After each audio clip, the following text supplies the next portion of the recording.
Dr. Mike Giuliano. Dr. Coach, how are you doing today? Doing great. Great day to be a Grizzly. It's a great day to be a Grizzly. Has Dr. Coach worn its welcome yet, or is it caught on? Well, it's a new one for me, but hey, the fact that they call me anything makes me happy these days. But has anybody else called you that other than me? A Dr. Coach? Yeah. It's sort of a department thing, so you sort of got this going, so I have you to blame, so yeah. I have very little things that trend and continue to go. Like, This no, is it's one going to of be a 48-hour shelf life. Everybody forgets what I do. In fact, the other day my wife called me that too, so Thank you, Barbara. Appreciate it. You're changing my family too. I'm done. So, I'm done. I'm go ahead. And I'm out. I've reached the pinnacle of the Grizzly Digital Network. There you go. Well, certainly as I've gotten to know you over the last couple of years, I would be shameful and remorsed if I didn't give you the opportunity to tell one of your two favorite stories. So I want you to give that. I want you to have that opportunity now. Tell either one of your favorite stories. Do you want to tell the glory days of Westmont or the Division I days of San Diego State? Which one do you start with? Well, I think you got to go Westmont. I think you got to go Westmont. You know, and the good thing about being my age is if you forget how many times you tell the story. So, you know, I didn't know I told you the story before. So certainly the moment that we'll remember the most in the Westmont days. Westmont was an NAI school. When we first got there, they had come off a number of losing seasons. I remember meeting the girls on the first day, and I asked them what it's like to be a Warrior, and they just went off. Oh, well, we don't get support by the staff, and we don't get, nobody comes, and I just said, okay, then I'll see you tomorrow. And I walked out, and they go, what's this? And the next day we came back in, and I said, I want you to remember this day and this time. 12 months from now, 24 months from now, you will laugh at yourself that you said those things about this program and about the support that you have. And fortunately, it seemed that it worked out pretty well. We had a nice run. We went to the national tournament 9 straight times. And the last time is the one we remember the most. It is the longest soccer game ever in college soccer history. That was a very short period of time when they were not deciding national championships with penalty kicks. So we're meeting, of course, Lindsey Wilson. Remember them? Same coach that they have now, Drew's, which was the coach back then. We meet in Santa Barbara. We've got about 5,000 fans there, and it's for the national championship. I already played once that year out here in Georgia. I'd beaten them by a goal, but it was a very good game. Anyway, the game ends up going into overtime, and it keeps going, and it keeps going, waiting for that golden goal. And by the fourth and the fifth and the sixth overtime, I wasn't saying anything in the breaks. I was going, you guys okay? Anyone need a break?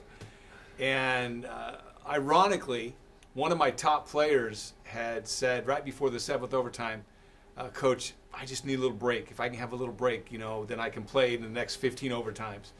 And a young lady that had played a bit, but we put in for her, actually ended up making the golden goal. And I can remember when you've played 7 overtimes for a national championship, you cannot wrap your mind around the fact that the game is actually over. But that was probably the best, you know, the best memory we had there. Was the 4th national championship in 5 years we had there, and we're very much hoping to replicate that here real soon here at George Gwinnett. And I've heard this story before, and it's hard for me to understand, to wrap my brain around where you were at your life in Westmont. The fact you were a tenured professor, where you were at in your life at Westmont, a tenured professor, a 4-time national champion, and the family's there and life is really good. Yeah, it is. It was. But you decide to take the Division I job at San Diego State. Yeah. So part of that was that I was, as you mentioned, I was a teacher about 2/3 of my life, and 1/3 in terms of work hours. It was coaching. And I taught because I wanted to make a difference. As corny and cliche as it sounds, I wanted to make a difference in students' lives. And as much as I believe in the classroom and I believe that amazing things happen in the classroom, there is nothing like the classroom of intercollegiate athletics. There's nothing like the way we have to deal with emotionally intense, unexpected moments, the interpersonal challenges we have.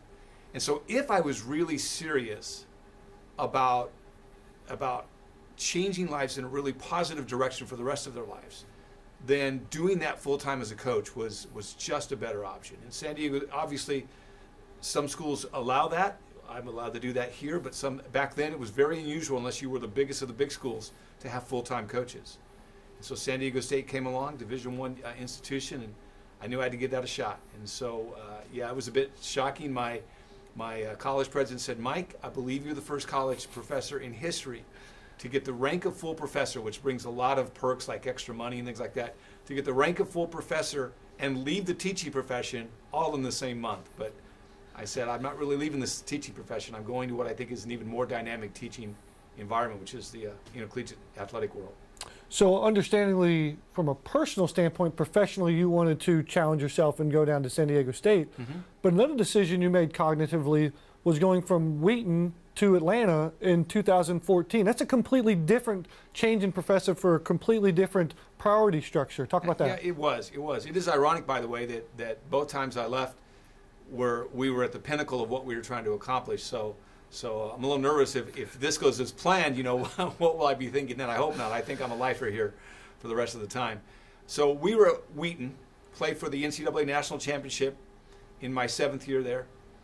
And about a month before we played that game, my lovely wife of 38 years had shared with me, just never complains about anything, but that she had a deep, deep passion to spend the end of her work life fighting the thing that she was most passionate about, and that was anti-human trafficking. And so suddenly a position came along in Atlanta for her to do that full time, position she still does to this day. And it hit me at the time. I said, this lovely woman of mine and all my kids, they followed me around the country, so I taken coaching job to coaching job. Now it's her time. It's her time. And so after playing for the national championship and that entire team was returning, almost the entire team was returning the next year, we came down here so she could follow her dream. And who would know that once we made that decision, that eventually I'd be back at a school that I so believe in a program I believe can win as many, if not more, national championships, even though we did it at Westmont. There's certainly a common theme of all your stops. It's success, whether it's winning or turning the program around. And that continued even at Greater Atlanta Christian in winning a state title.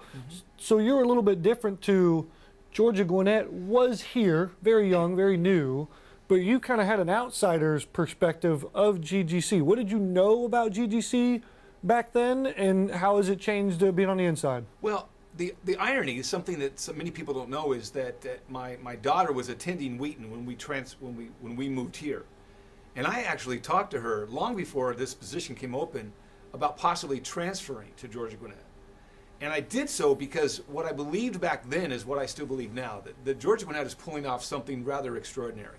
For the most part in the college world, how much you cost and how good the education is, the higher the one, the higher the other. And even before I ever came here, as I did my research, I realized, hey, this is a college pulling off both low tuition, but a really high level of education. And so I had actually talked to her about doing that. She chose not to. There was a boy there, but that's another story. Anyway,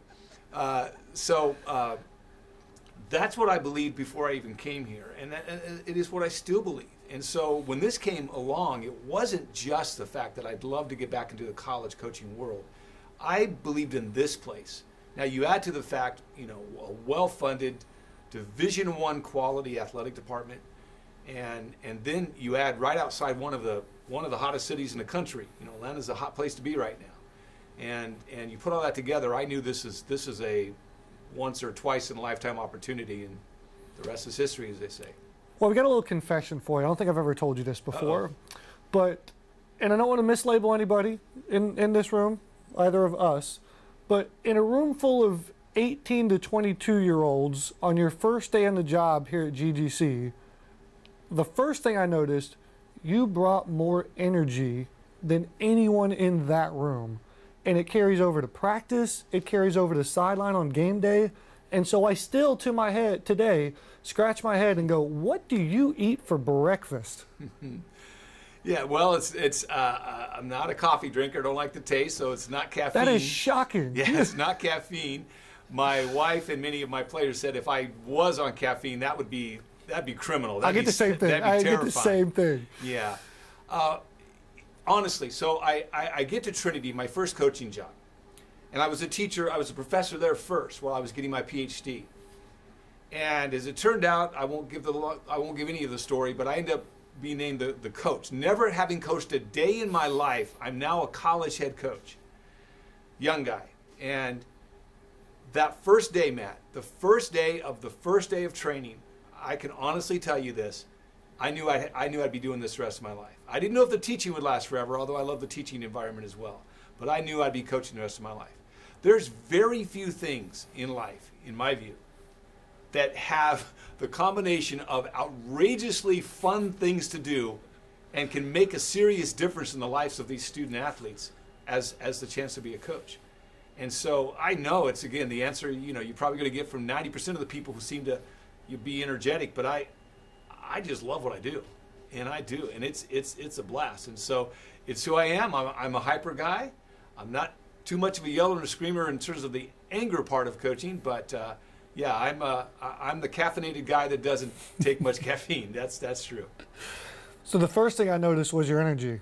The second thing I noticed, we started winning. Are those related? Oh, I think so. I think so. I think, I'm watching. I'm a big. My son's a filmmaker in Hollywood. I'm a big movie and TV guy, and my father-in-law and I are finishing up The Man in the High Castle. The Man in the High Castle, the theme, without giving anything away, is when people have hope that things can get better, everything changes. And I think that one of the ways you communicate to your team is what you see now and what we can be. There's such a big divide between those. Now let's get busy in getting there. And I think if they believe I believe it, then they're willing to get along and follow it as well. And again, I didn't inherit a bad program here. The coaches did a fine job up to here. But we could go farther, and I needed to convince them of that pretty early. And we've done okay so far.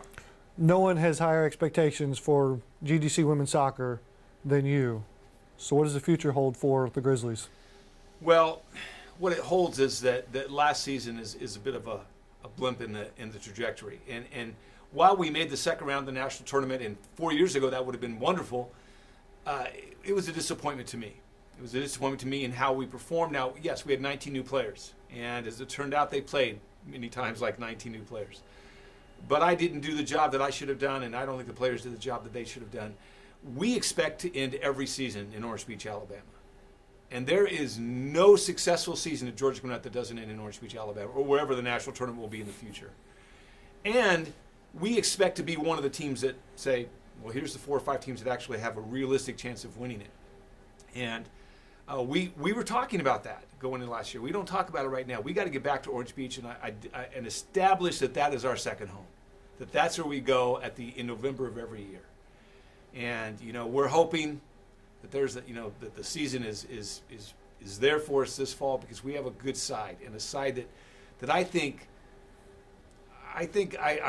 this is who I am. I can't help but think that this is the team that could get there, and people go, you got to watch out for those guys. We got to get back to what we do well. I think I tried to do too much last year with a new team. Matt, we are about 3 things, and it's been 30 years, and some things don't change. Minimum touches, maximum movement, monstrous pressure. And we need to get back to be the best team in the nation in our division in those 3 things. Everything else is secondary. And last year I let those 3 just become part of a list of 25 improvement goals. That's on me. That's on me. And I need to get back to say, this is 3 things, ladies, you will be. And everyone will know that when they play you, these are the 3 things they have to worry about the most. And then we'll work on the secondary stuff as we go along. I'm ready to go. Do you think I can fit in one of these jerseys? I think so. I think so. I think we could use you. Last question before I let you go here. It's a common theme amongst all of our coaches and our staff members too as well. What's the best part about being the head coach at Georgia Gwinnett College? I think, of course, I have a lot of friends in the coaching profession, and I have I have 9 former assistant coaches who are head coaches at the college level. That just means I'm old, of course, but I have a lot of colleagues out there. And I think for most of us, including myself, sometimes in the past, not always, but sometimes in the past, we're not the biggest fan of our school, or we don't feel really well supported, or we don't get along with the people in the department. That's just part of life, right? Human beings all get into the same place.